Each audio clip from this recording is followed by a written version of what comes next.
welcome everyone to Green Source on the Air. Green Source on the Air is a collaboration of Green Source DFW and the entire green community of the Dallas-Fort Worth area. We are so glad that you have decided to spend part of your evening with us. I think that some of us may be a little zoomed out, but since we still can't meet in person like we would want to, Green Source on the Air is a way for you to be with your friends and to get educated and to see what's going on in the green community. We have a very important and wonderful program tonight on female eco warriors, women who have made an incredible contribution to the environmental community, to the environmental activism, and to basically saving our planet. So I think you're going to really enjoy tonight's program. As usual, I am joined by my wonderful co-host, Victoria Howard. Are you with us, Victoria? Thank you, dear Wendell. It is lovely to see you virtually. As you've said, it's been quite a while since we've met in person, but this is a close second. It's lovely to see your mug, and I'm glad to be with you. Well, good. I just came from makeup, so this is about as good as it's going to get. But we do want to. Oh, we lost Victoria there. No, I'm here. There she is. We do want to start for just a minute. We obviously need to always thank our sponsors, and let's see who pops up here. Well, first. Oh, going over that. There we go. All right. Our number one, our banner, our premier sponsor is Dallas College. You're going to hear more about Dallas College tonight. This service, this program would not be possible without Dallas College's support. And we are eternally grateful for them. And they are our primary sponsor for tonight, as you will see here very shortly. So thank you to Dallas College. But not to say anything, we also have our other sponsors, John and Margie Haley, EarthX, who is our banner sponsor for Green Source DFW, Dallas Sierra Club, who Victoria and I and Margie and several people on this show belong to. They are one of our sponsors. Our new sponsors, Stephen F. Austin State University and their sustainability program, and our newest sponsor, which is City of Fort Worth Solid Waste Services. So thank you to our sponsors. We can't have these shows without those people and their great support.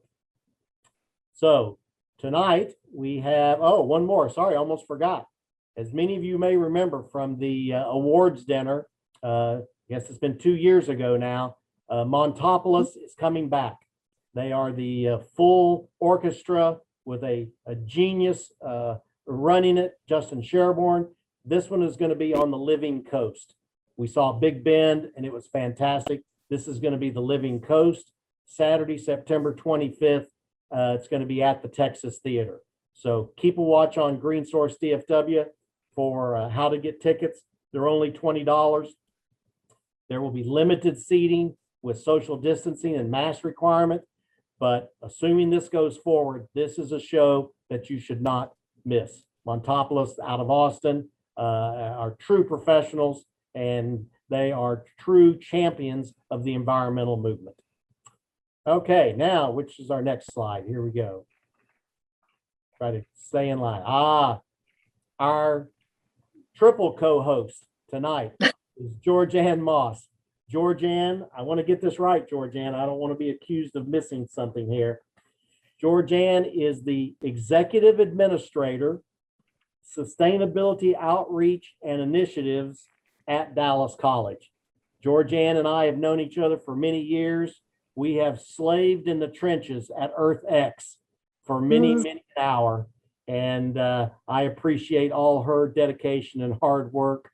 And I think all of us who have been through that try to keep each other's sanity.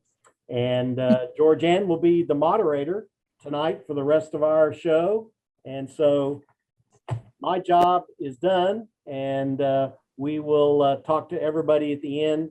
But unless Victoria, anything else to add? No, I love it, Wendell. We just get to sit here and look pretty and get to hear the wonderful Miss Georgeann make her presentation. It's a pleasure to meet you and to be here with you, everyone. And one thing I want to point out, she has a new title. Oh. It is Senior Director of Sustainability. Wow. Yay. Breaking news. Thank you so much, Wendell and Victoria. What a delight and an honor it is to be here tonight. And Wendell, as you said, to be able to be with some of my friends that I haven't been able to be with in person for a year and a half. And so very good friends on this call, and I have missed y'all and so delighted to be here tonight. So let me see if I can share my screen with you guys. And I want to say that that's not right. So hold on. I have it all pulled up and it's not. It's supposed to let me do. Oh, right here. There it is. Can you see it now? Mm-hmm. Yes?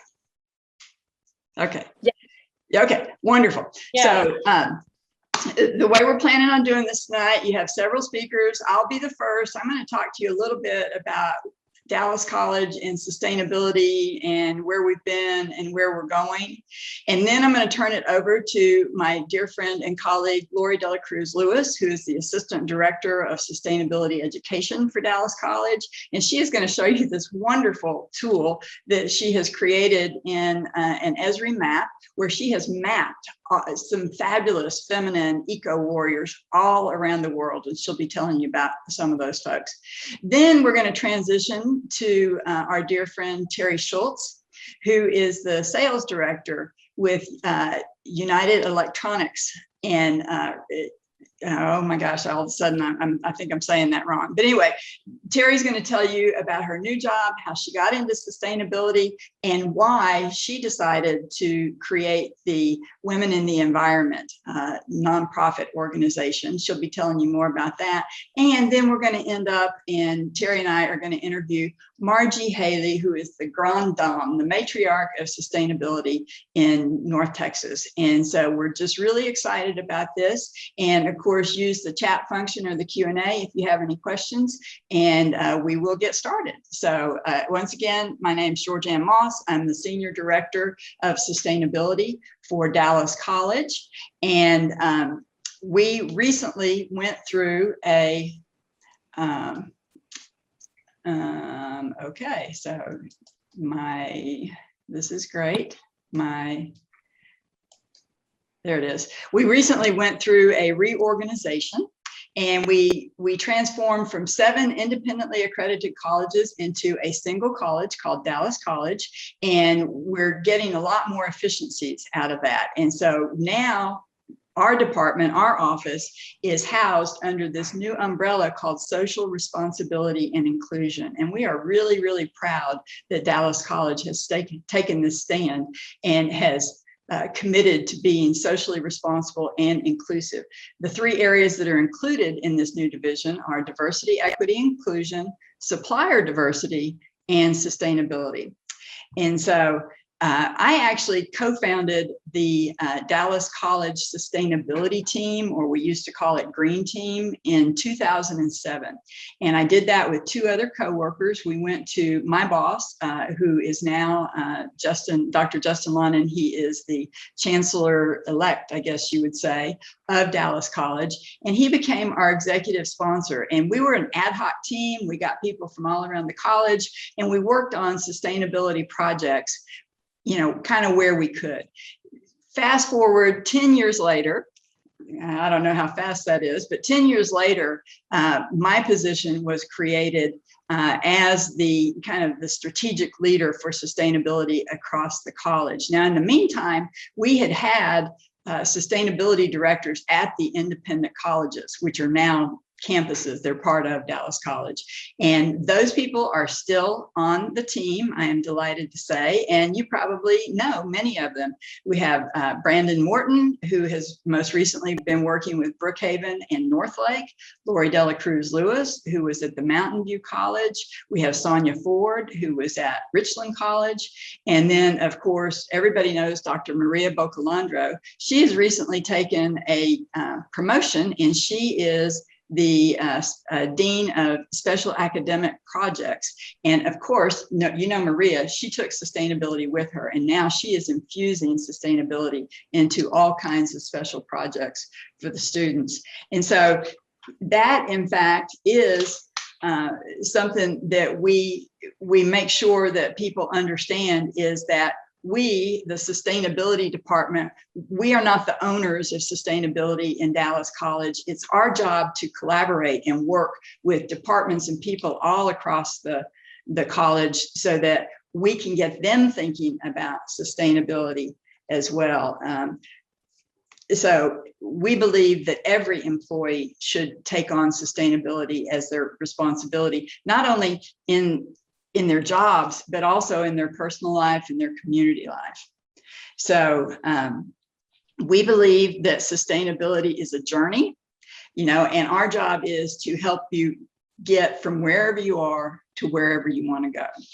So let me just explain to you how we think of sustainability, because this is kind of different than how we thought about it when we started out in 2007. In 2007, we were pretty narrowly focused on what we now call environmental sustainability.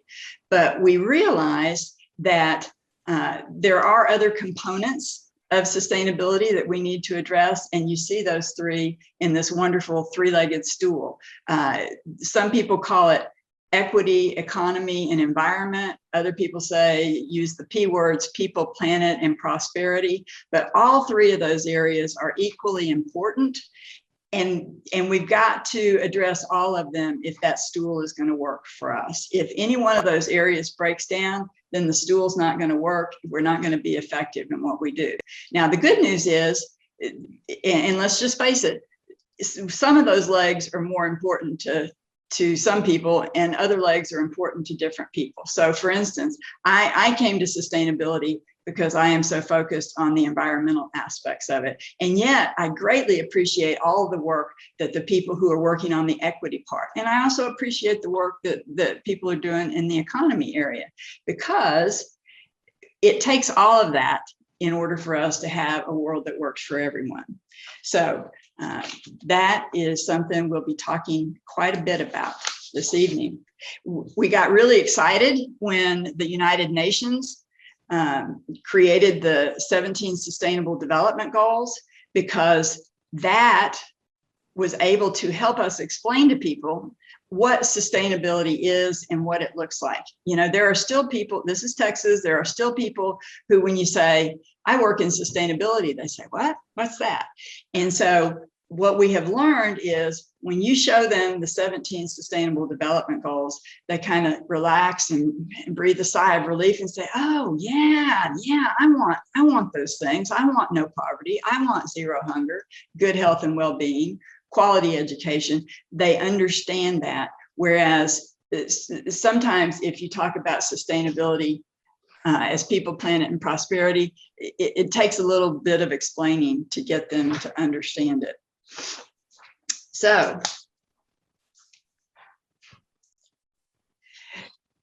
the 17 Sustainable Development Goals show us what sustainability looks like when we achieve it. And then it's one of our primary teaching tools. Another primary teaching tool we have is Project Drawdown. And you can see Project Drawdown at drawdown.org. This is a fabulous project that was started by the author Paul Hawken. He went out and he got some of the most brilliant scientific minds in the world together and said, what are the top 100 things we need to do in order to stop and actually reverse climate change? And they came up with this list that you can see. And the reason that we teach this to our students is because they need to have hope. We know that a lot of times people get depressed or defeated when they start thinking about sustainability, because they think that they have no control over it, and that we're never going to be able to achieve sustainability. We're never going to be able to achieve stop or reverse climate change. Here is a website and teaching tools that tells people that we already have all the tools and technology that we need right here, right now, today. We just have to start implementing them. And what we also do is, there are about 15 of these things on the project drawdown list that individuals can do. And so we promote those to our students. But the other 85 are things that, big organizations or countries have to do. But our main goal for teaching this to our students and to our community members is to give them hope for the future. Because what we know is that if people don't have hope, if they're frightened, if they're terrified, they can become paralyzed, and they don't do what they need to do in order to affect positive change. And also sometimes it leads to denial. And so this is why we have not a large, but a very vocal minority of people who deny climate change still. And we are trying to make sure that they understand that, no, we understand that people, planet, and prosperity, all of those things are important. And we are working to make sure that our sustainability stool works. So once again, we have another tool that we use. It's called Sustainable Solutions. And this is how we help explain to people what this actually looks like. So we have 6 or 7 of these now. We're developing more all the time. But one of our sustainable solutions that we engage in at Dallas College is access to transportation. We give our full-time eligible students free DART transit passes. Why do we do that? Because we know that transportation is a barrier to many students. If you don't have a car, if you don't have a motorcycle, if you don't have your own form of transportation, how are you going to get to Dallas College so that you can get a better education, so that you can get a better job, and on and on and on. So we started out, we created this program because we wanted to eliminate a barrier to getting education. But we also know, because of the three-legged stool, that this program is good for the environment as well, because the more people that we take off the road, the more emissions we're taking out of the air.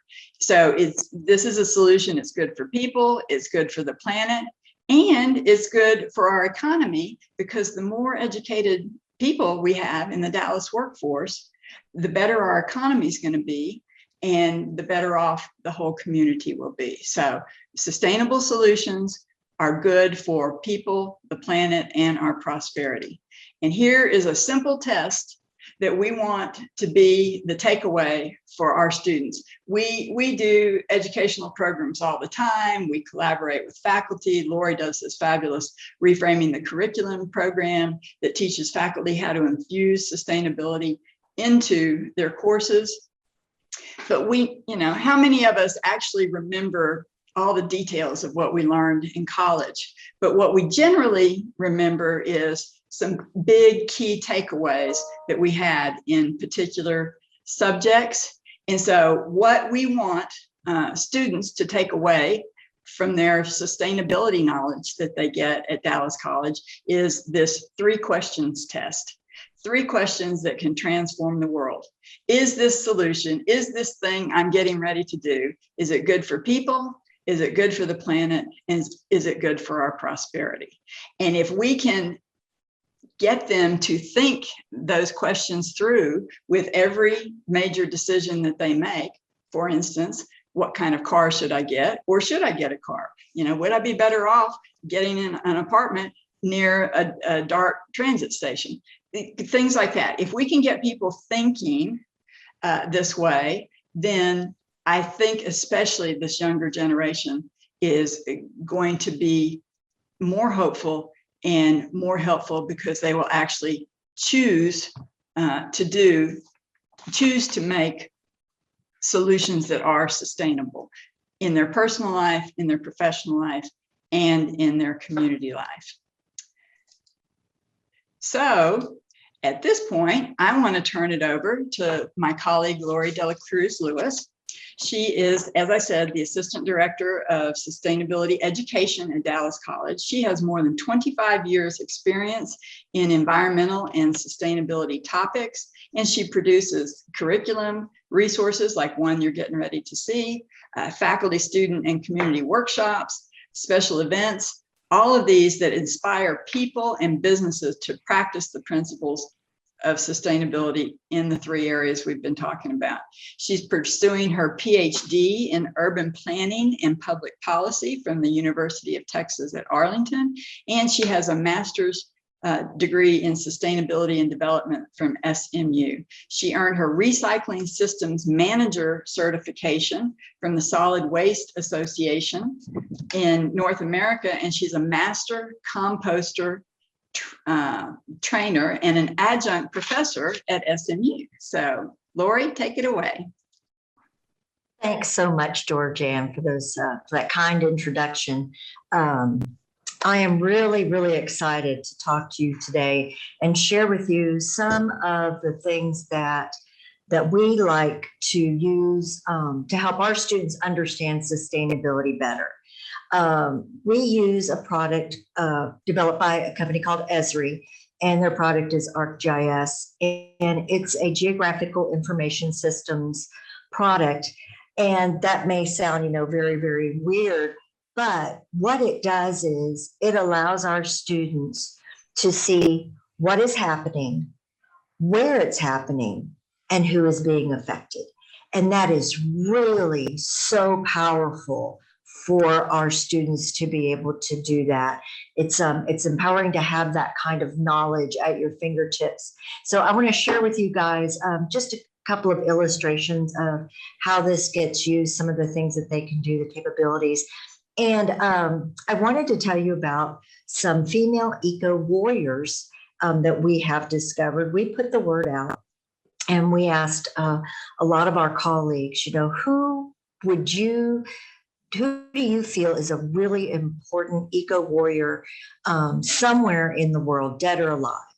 And what we found was that we got responses that were not only eco-warriors, but also social warriors. So we've included those too, because like Georgeann said, there are three legs to that sustainability stool. So we need all three, the economic, the equity, and the environment, to have a sustainable society. So let me see if I can share my screen here.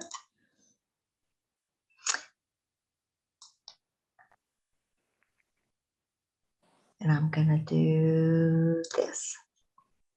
Fingers crossed. Can everybody see that? Thumbs up? Yes. Okay, awesome, thank you. So this presentation is built in an Esri product called Story Maps. And I use this for everything. No more PowerPoint for this girl. So let me give you an idea. I built, when Georgeann gave me this task, we were trying to think of the best way to represent 17 eco-warriors. 17 is how many we ended up getting all the information for. How are we going to represent that in a meaningful way? So what I decided to do was to put all of this information into a survey. And that survey data I placed into a map, and then I create an app. So all of those words kind of run together, but this is a web app. And what I did was, these are where these eco women are from. And if you just click on one of these, up to the side comes up who is being recognized. So Jerry Cobb is actually, this one's really interesting. She is a relative, an aunt of one of our faculty members here at Dallas College. So she was an aviator, humanitarian from the Andes Mountains and the Amazon. She took all of the health exams for the mercury project at NASA when they were getting ready to send the very first person into orbit. And she passed all of those tests, but the government decided that women did not need to be going into space.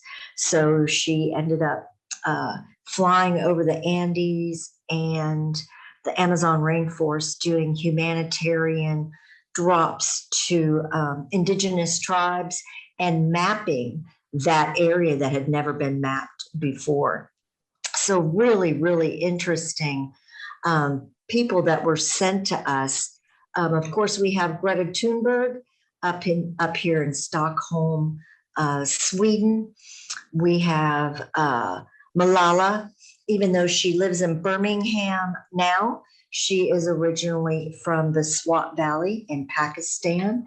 And if you don't know her story, she was a huge advocate for women's education. And on her way home from school, her bus was attacked because of her activism, and she was shot in the head. She was evacuated to the UK, where she recovered, and then she just rose even more in prominence.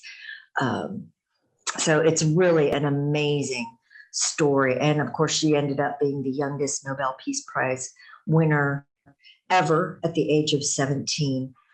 So pretty amazing. Some of the others that we have here, we have Lady Bird Johnson, of course, in Texas. We also have Winona LaDuke, who is an Indigenous woman. She works on issues of Indigenous economics, food, and energy policy. She lives at the White Earth Reservation in Minnesota. And she co-founded a nonprofit with the band, the Indigo Girls from the 90s. And they work on sustainability issues on Indigenous reservations. So it's really amazing the things that these women have done over the years. And I was hoping that was going to launch a picture, but it's taking too long. So let's see, what else do we have? We have Eleanor Roosevelt. She was one of our social champions. She really fought for social justice and humanitarian issues while she was First Lady of the United States.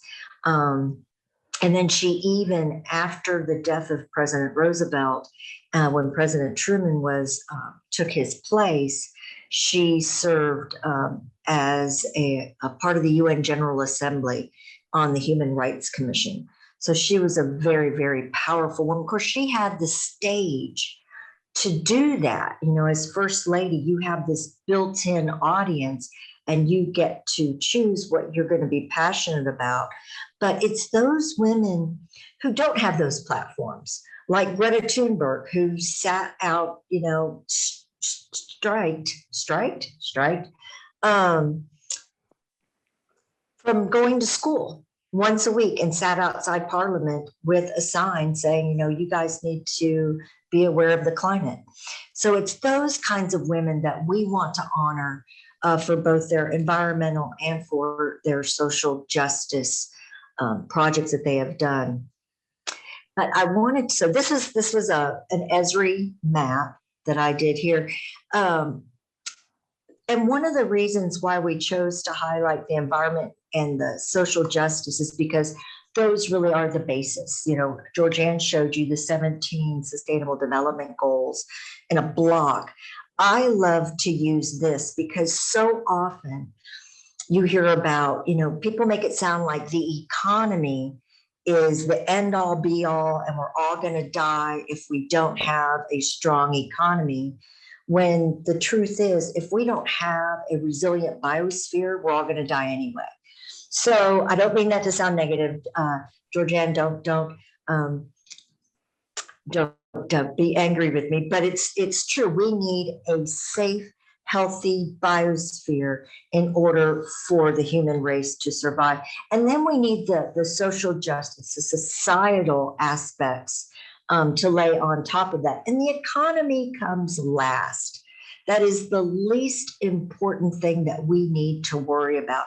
We can't be ruining our environment for the sake of the economy and think that we're going to get away with it. So I use this a lot when I'm talking to students. It seems to help them see those connections that are built into the SDGs a little bit better.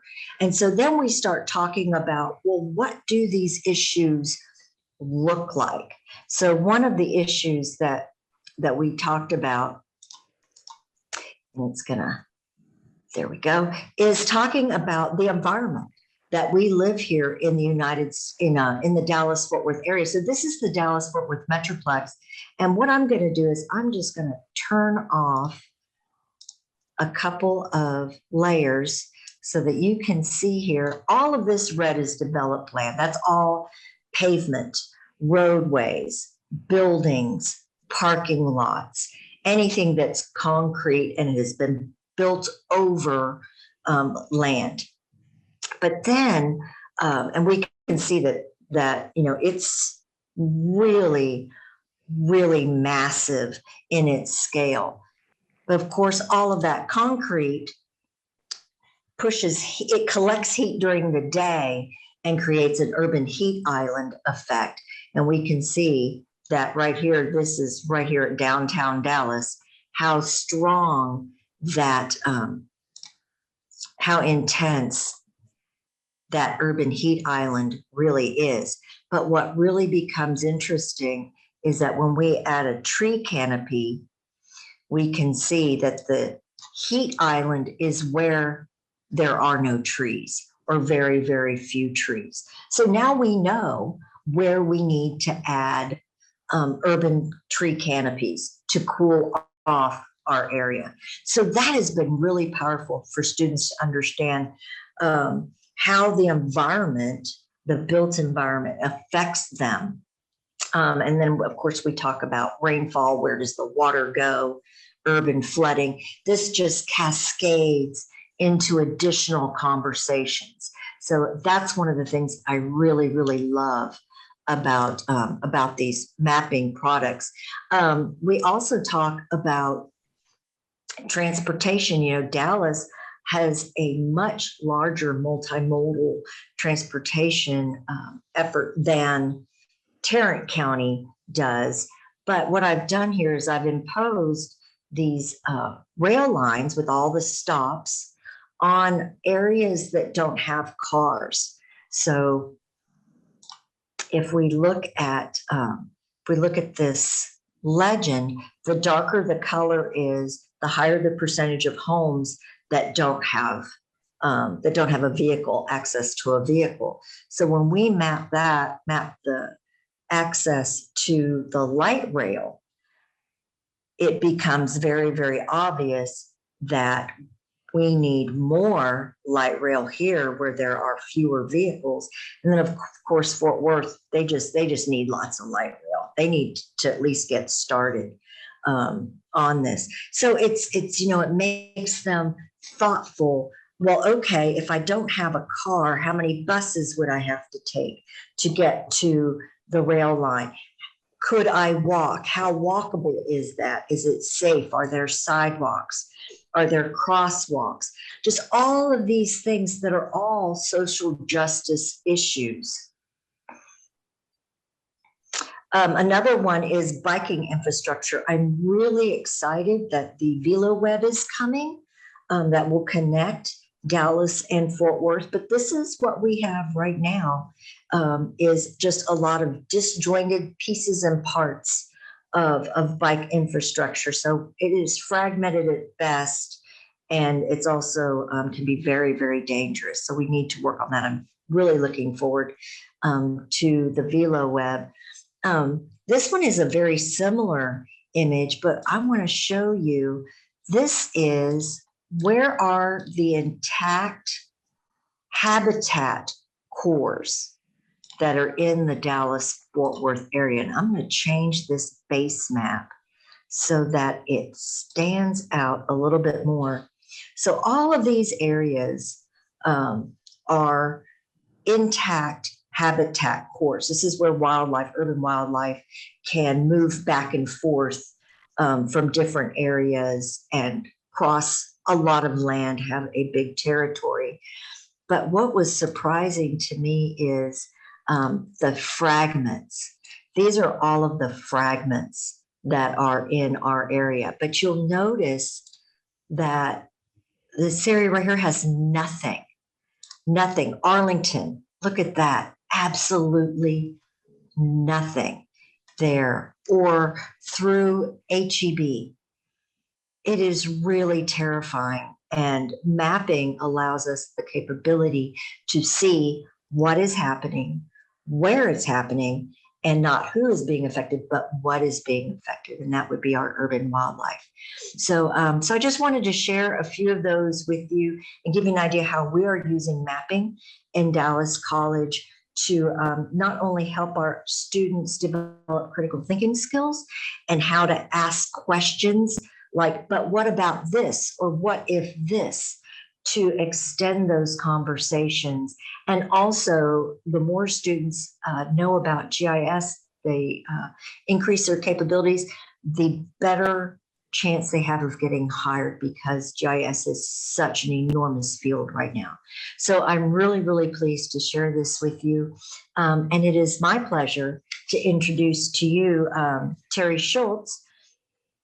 She is the sales director for United Electronic Recycling, Inc., and she is founder of the Dallas-based nonprofit Women in the Environment. And I'm very pleased to say that she is a longtime friend, and I'm proud to know her.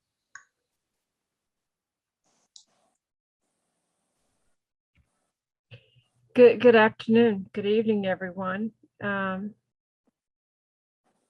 the video come on?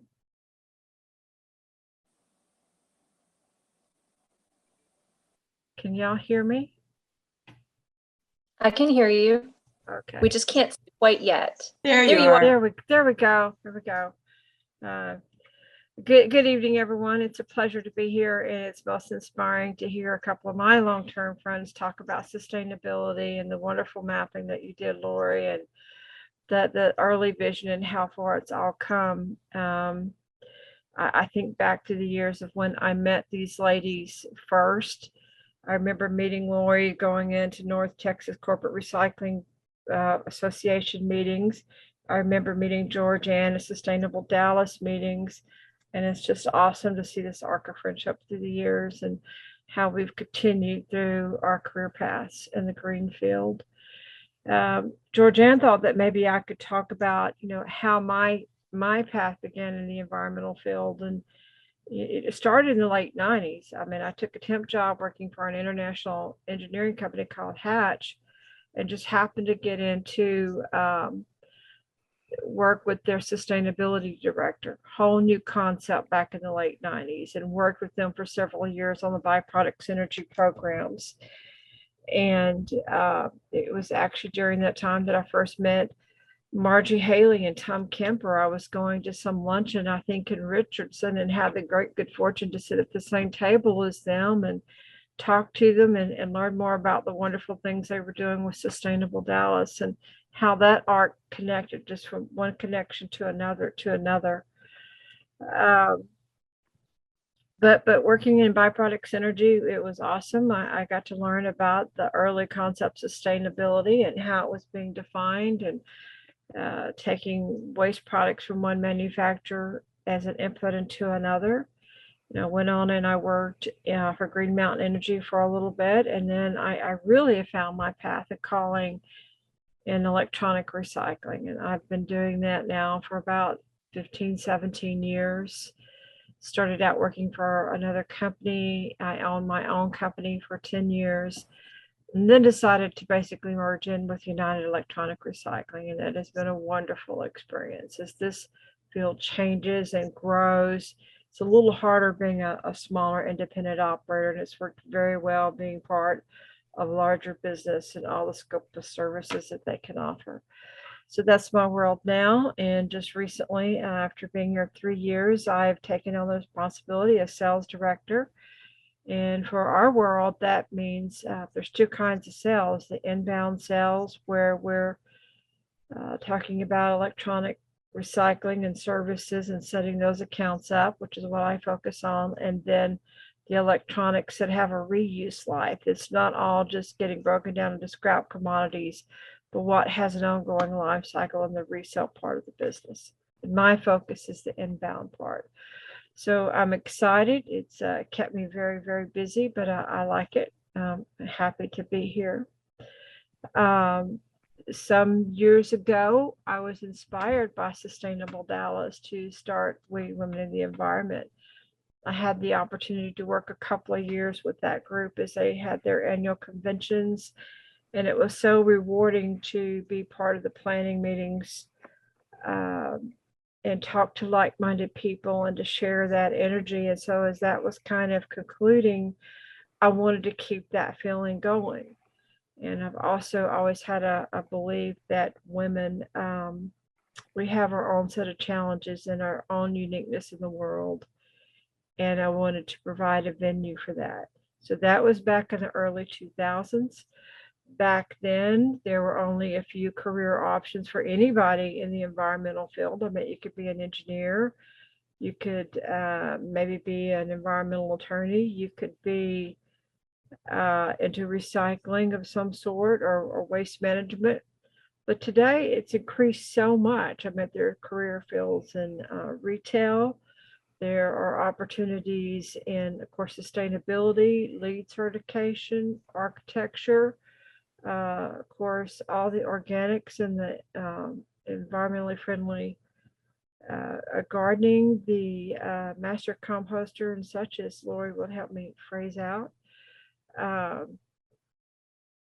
There are just so many more things, from alternative energy sources and the like, and materials. So it's just an awesome thing to see over the course of about 15, 17 years, how broad that career field has expanded. And that's still part of what the group We Women in the Environment do. This year we have a number of great meetings, and toward the end of the meeting, we'll kind of go over what's coming up. But it's still there, and it's still a connection source for women to get together and share, women that work in all sorts of disciplines and all sorts of ages. And I have seen through the years, people become great friends, find jobs, find business opportunities with each other. And it's really kind of a unique group, and I'm really proud of it. So I want to take a minute to introduce Margie and say, Margie, I remember when I first met you, like I mentioned, at this meeting in Richardson with Tom Kemper. And I know you and Tom and Gary did some awesome things in building Sustainable Dallas. I believe you planted a foundation and wonderful seeds that have really continued to mature. And I thank you so much for that in so many ways. It's really appreciated. But to kind of to share your bio here just a little bit, I met you are a Dallas-based environmentalist. I've had the pleasure of getting to tour your beautiful home there on White Rock, and you were one of the early leaders in doing green things with your home, from water conservation and catching to solar power and energy, and putting native indigenous plants around your home. So Margie is a very positive environmental activist. She's a philanthropist, and in 2014, she was the winner of the GSDFW Lifetime Achievement Award. Very well deserved and very well respected, Margie. And she's been one of the movers and shakers when the whole concept was just getting started. So I appreciate that very much. And I'm going to let you take the lead and share some of what you might like to share back with the group. Thank you. Thank you, Margie. Let's see. Do I need to do that? Start my video. Go ahead and start your There we video. go. There we go. Can you hear me?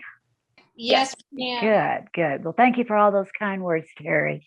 I appreciate what you do and everyone else on this particular on the air with Green Source.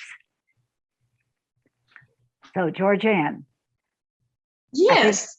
yeah, I think that, first of all, congratulations on your new position and very well earned.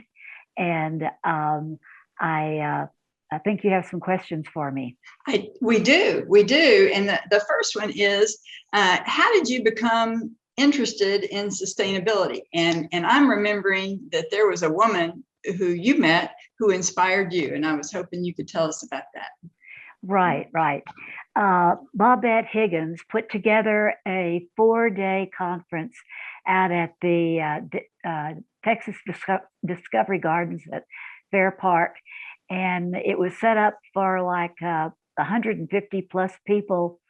And we had speakers come to us from the Amazon rainforest and from the military and the industry and politicians. And I was just overwhelmed with the information. The Dallas Morning News had given several days notice and coverage of this particular event that was going to take place. And so when I got there and realized we were all sitting down that were going to be there, and that was 12 women. And I was really amazed and discouraged that there were so few people that were really attending this really major event. And so I decided at that point in time that it needed some help and that I needed to do my part. And I had to start really investigating and looking and seeing what was I doing in my life that was contributing to some of these problems. As little as that may have been, at least it was something. And I knew that I certainly couldn't be asking other people to consider doing some of these things as well if I wasn't going to be doing them myself. So I guess one of the first things we started to do from that conference was I met a woman by the name of Wilma Anderson, and she was really connected to the environmental community. And so she hooked me up with the League of Women Voters, and that was good. And then the North Central Texas Council of Governments, which was another extension of the governments to get involved with that. And then with the Streets and Sanitation department, because I was interested in recycling. And then really the big one was SEED, the Coalition for the Earth's Environment of Dallas. That no longer exists anymore, but it used to be a coalition of numerous environmental groups, Audubon, League of Women Voters, lots of other ones as well. And so that's what I ended up doing, was starting to attending more meetings than I ever would have thought I would attend in my life. And that became my new work. And I remember, Margie, some of the things you hosted at your home where there was a book that we had and we were all learning at the same time about what we could do to be more sustainable in our own personal life. And I can't remember the name of the book. I don't know if you do, but that's one of my first memories. And it seems like this was it the late 80s or the early 90s? It was the early 90s, because that particular conference was on Earth Day. Actually, I think Earth Day was on a Sunday in 1990, and the conference started on that following Monday. And so Monday, Tuesday, and Wednesday, we had the 12 women and all of these wonderful speakers. And then the last day was the industry day. And so the industries came and spoke to us about what they were doing and what more needed to be done. And it was obvious it was just the beginning. Wow. That's great. That's great. That's great. We you know, in some of the activities that you've done, Margie, you reached out to the Dallas City Council and made some differences. And you played an important role in helping the council understand climate change and the effects, and kind of maybe share some of that history with us, how you did it and how you think it made a difference. Well, I'd say that what first started out was in 2006. Our governor at the time decided it was a good idea to get permits for 11 old technique coal plants. And it seemed like a really bad idea.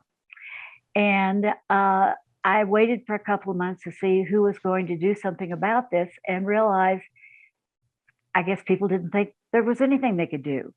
So I got in contact with Smitty Smith with Public Citizen, who's been very involved in environmental issues and with the Texas legislature for 30, 40 years.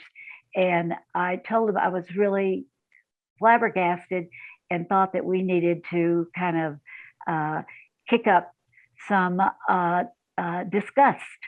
And so he came up to meet with me, and I said, I think that there's one thing that's really important that Paul Hawkins said is the business industry is the biggest industry that we've got, because they're powerful and they've got money and connections. And if we can get them involved as a stakeholder, which they are, because all those dirty coal plants were going to be, we were downwind from them. And I don't imagine many businesses want to say, well, come to dirty Dallas, Texas, where you can have a great living and wonderful life.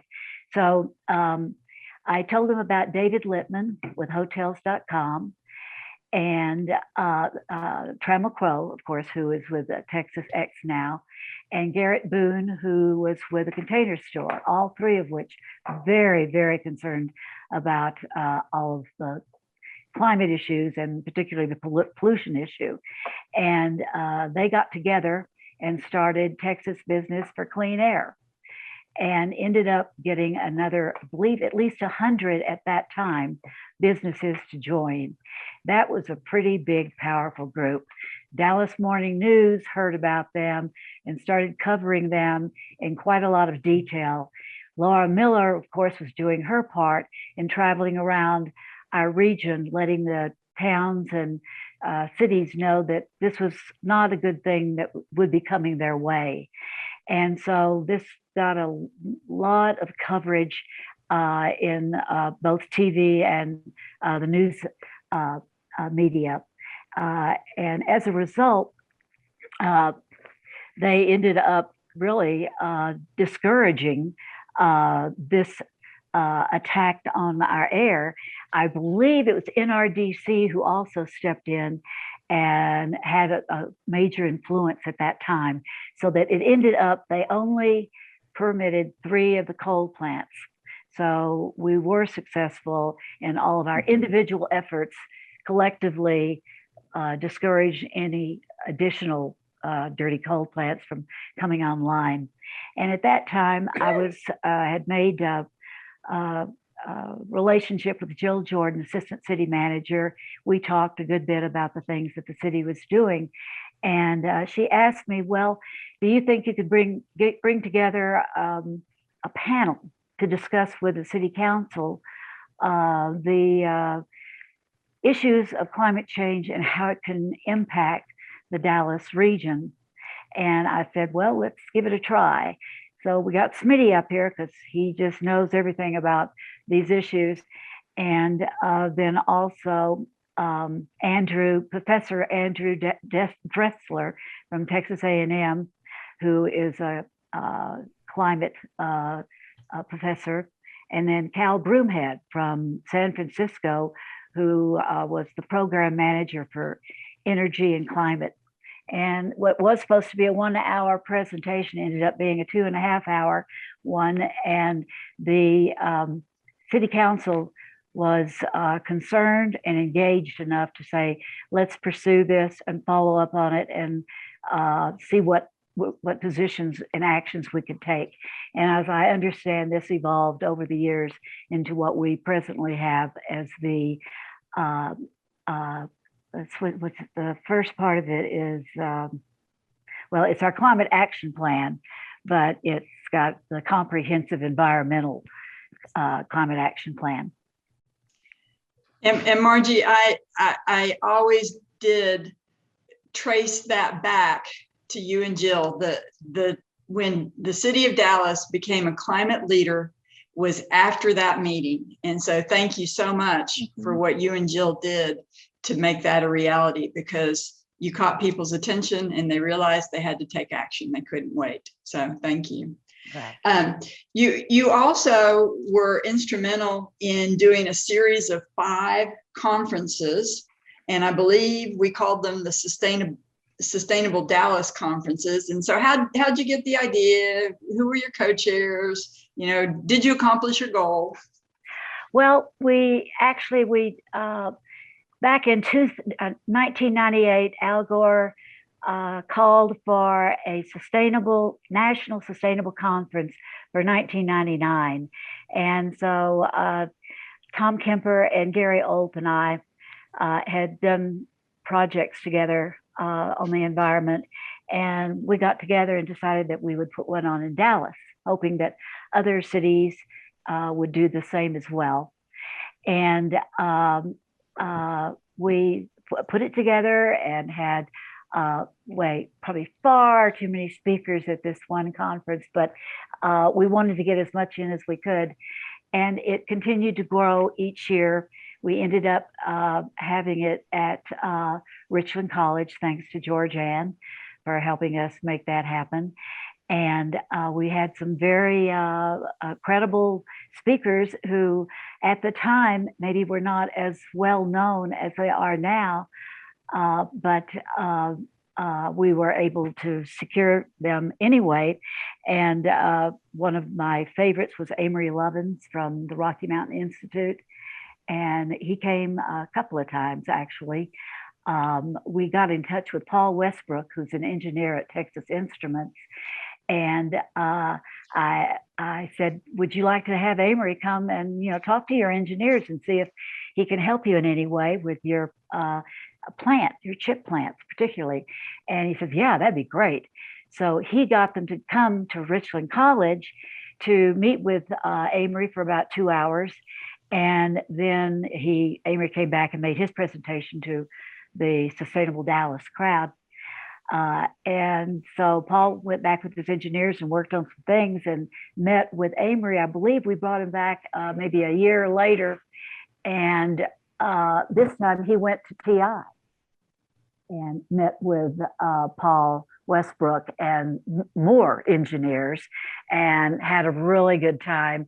And the results of that was they were able to build their new factory with a 40% savings in energy with the suggestions that Amory had made, and the engineers worked out together. So it was a win-win for all of us. It certainly was. And I'm doing a time check now. We're right at 7 o'clock, and I want to see if we have any questions from the audience. For anybody, certainly for Margie or for anybody else who has spoken up till now. And while you're thinking about your questions that you want to add, I would just like to ask Margie to talk briefly about some of the things that she has done at her own home. Because again, I'm telling you, she was doing sustainability before sustainability was cool. And so if you could tell, your first Prius and all that stuff. Yeah, well, my first Prius was actually in 2000, and now we've added an electric car. So that's the 3 biggest things that we've done, I would say, is that composting. We've composted for 35 plus years. I mean, why throw all those nutrients away and send them to the landfill? You can use them in your yard after they compose, and they'll be food for your worms. We put our food scraps out there so we don't end up making our trash all smelly. And now that we have chickens, well, now I have 2 things. If the scraps are pretty good, then they go to the chickens. If not, they go to the compost pile. And we have 2 huge compost piles.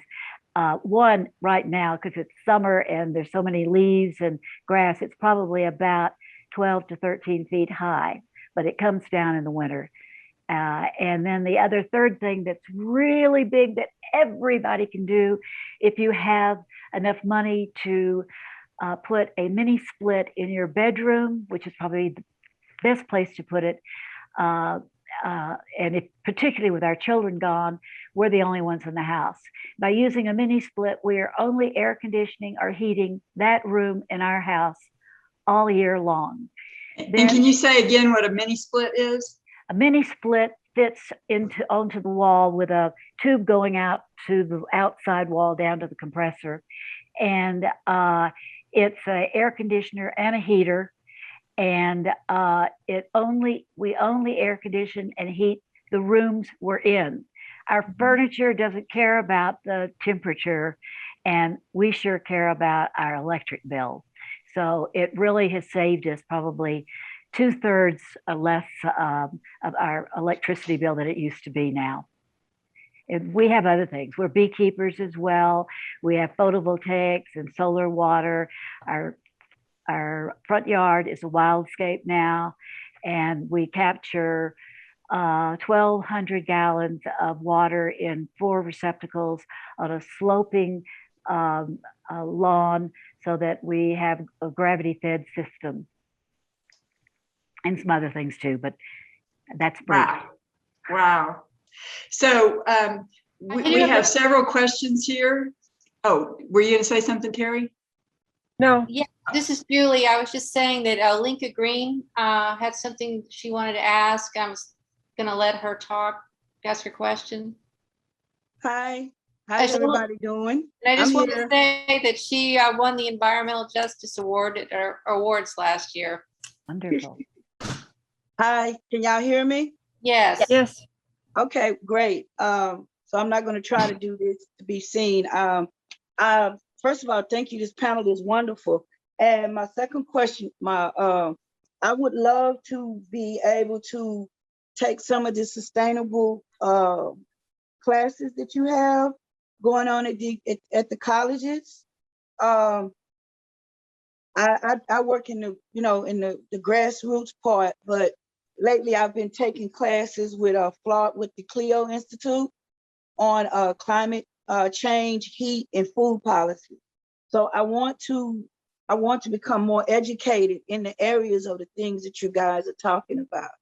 So what would be some of the classes or some of the advice that you would give me on how to increase my education as far as going forward in the areas of that I'm interested in?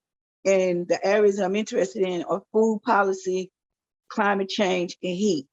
And to make sure that my community has equity and also economic opportunities.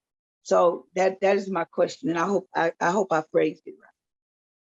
That was an excellent question. And so I'm sure everybody's going to pipe in. I'm just going to start off by saying that Dallas College offers weekly Sustainable You webinars where we talk about different topics. And we have frequently talked about food policy and climate change and heat. And so it's a different topic every week. And we'll give you an email address at the end so that you can get on our newsletter mailing list. And so you'll always be notified about what's coming up. Right. But who else wants to jump in? I will just a second for We Women in the Environment. If you can find us on Facebook and log in that way, but better to get on our email list so you know about different notices that come up. And our website is womenintheenvironment.org, and there's a link there to sign up on that web email list, and then contact me directly. I don't see a lot of women of color in these areas. And that's one of my big concerns is that I did last month I did a workshop called Red, Black, and Green Climate Change Conference, and we had about 80 people to come. But it's not a lot of women of color that I know that are moving in this area. So when I go to these places, I find myself, like if I go to these webinars or I go to some of these sessions, there are not a lot of Black women in these places, So I just don't want to attend a webinar. I want to go in and get a certification or possibly even a degree in sustainability and environmental issues. That's what I'm really saying. I just don't want to get a certification. I want to become degreed or have some real knowledge when I come back. Because one of the things that the lady talked about so eloquently was talking about the tree canopy. And the word that I came up with is we have what we call shade tree apartheid. That is when the city comes in or entities come in and they cut down our trees. And when she was showing that map of all the concrete, that's basically the whole southern sector. So I want to be one of those women that maybe 2 or 3 years from now, 4 years from now, can sit on a panel and discuss what you guys are discussing. I just don't want to take a webbing, web class. I really want to be where you guys are at. And I know it takes time, but that's what I really want to do, and come back and inform my community on these issues. Because like when she was showing about that, that green infrastructure, I was like, wow, I looked at a map where I live at and we don't have any green infrastructure. I wouldn't have known that. And I wouldn't have known about this app that she showed. So those are the things that I want to get into. I want to know what you guys know. So, so somebody help me with that. Somebody leave me. Olenka, we would love to help you with that. And if you will contact us at sustainability at Dallas at dccd.edu, we would love to schedule an appointment with you. Lori can tell you all about the PhD in sustainability that she's pursuing. And we don't right now have a sustainability degree, but we have several sustainability related or sustainability focused degrees. Whatever you got, I want. Well, you got me really excited when you talked about the conference you went to that had 80 to 85 women of color, because we need to connect with you, because we have, for the longest time, wanted to get more women of color into sustainability. I created that, and I know we got other people, but I created that with a wonderful young lady named Janet Shuey. She's going to UTD, but we sat down after, we part of Al Gore's Climate Reality Corps, and over 2 weeks, we came up with this red, black, and green climate change conference, and everybody that was in the conference, they were melanated people. We had people from Palestine, we had people from Thailand, we had people from Cambodia. Everybody brought a different perspective of what climate change looks like in their life, in their country. And we had over 80 people to show up, and we had about 100 that streamed in, and this is in the time of COVID. So I know if I can do that within 2 weeks, I can push myself and make some other things happen. So you're getting us excited, Olenka. You are. You definitely are. Please reach out to me, Julie. If you could put my work email or something up there, that would be great, because I'd love to talk to her too. Yeah, and I'll be sure to. I'm going to send y'all my email. I will send a link to all of your contacts. Okay. Fabulous. Thank you. We had one other great question that I want to make sure that we get to, and I'm trying to find it now.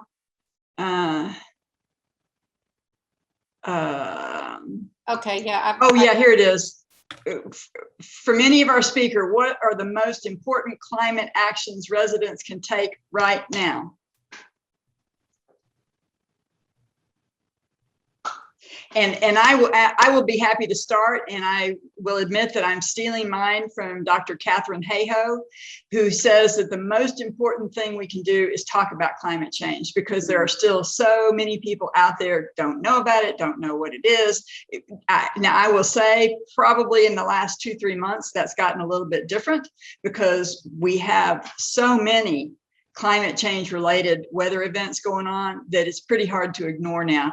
But if you'll Google Dr. Catherine Hayhoe, why we should talk about climate, and it'll come up with her video. And I think that's incredibly important. Lori, how about you? Vote. Oh, that's good. Absolutely. Margie, how about you? Well, I would have to agree that talking about climate change is really, hopefully we can move people to realize that it is probably the most threatening event that's going to happen to their children and grandchildren. They can't do anything about it right now if they're not adults. So it's up to us to move the issue forward and find positive environmental solutions. Absolutely. And Terry, how about you? I think getting involved, pick an organization or two and be involved and be around people of similar energy and passion, and together you can make even more happen. If I could take a minute and share some of the WE meetings coming up, because they're different kind of opportunities that relate to all that. In September, we have a meeting on the bat world. You can find this again on our website. Bats play an incredibly important part, helping to minimize mosquitoes and things like that. And there's more value now and understanding of how important mosquitoes are. Bats are in the world. That is September the 22nd, Bat World Workshop, be up in Grapevine. In October, we're going to have a continuation of this meeting pretty much with Georgeann and Lori at Brookhaven, I believe, and about female eco warriors and panel discussion, and it will be a live meeting. In November is our annual chocolate and wine reception, and that's just pure fun and high energy, being around like-minded people. And of the biggest event we have upcoming in January 14th is the Waste Management Symposium. It's the first time we've done anything like that on this scope. It's all day. We're bringing in some big donors. It's going to be at the Ruth Jackson Center. And there's a critical, as big as we are, we've actually begun to run out of landfill space, and there are some big issues coming up. So all these kinds of things help pull like-minded people together, to lead to new business ventures, new friendships, new job opportunities, and some spark of energy or inspiration. So hope to see y'all around the bend on all these things. Mm-hmm. Yes, and we are running out of time, so I also shared Dallas College's upcoming events. You'll notice the first one is e-waste recycling events. That is with our partner, United Electronics Recycling. I'm sorry, I messed up the name earlier. That's cool. But we're going to do one a month at different campuses around the area, September through May. The first one is going to be at our Brookhaven campus, which is in the northern sector. Our annual sustainability summit is coming up November 5th. That is the one Margie and her group did 5 years worth of those sustainable Dallas conferences. And about, 5-7 years later, Dallas College picked up the baton, and we have been hosting the Sustainability Summit, which is free and open to the public, for 11 years now. We're very proud of that. This year, we're also hosting the Texas Regional Alliance for Campus Sustainability on November 8th and 9th. Both of those are virtual because of COVID. It's going to be really good. Again, no charge. And then as Terry mentioned, this next, the October Women in the Environment meeting, we're going to have actual Dallas eco warriors. And Olenka, we're going to invite you to be there. We need to have you come there and be on that panel and talk about the work that you've been doing, the fabulous work that you've been doing. So we also want to give you some ways to contact us. Of course, Terry, you can reach at United Electronics Recycling. Just Google that. Dallas College, go to our website. You can find all the things we're doing, dallascollege.edu/sustainability. That sustainability at dccd.edu. That is our main email address, and it comes in and it gets routed to us depending on what you're asking. We've got a Facebook page, and this is our main phone number. But I'm happy to give everybody my personal phone number and my personal email. My personal email is gemoss@dccd.edu. gemoss@dccd.edu. My cell phone is 214-533-3457.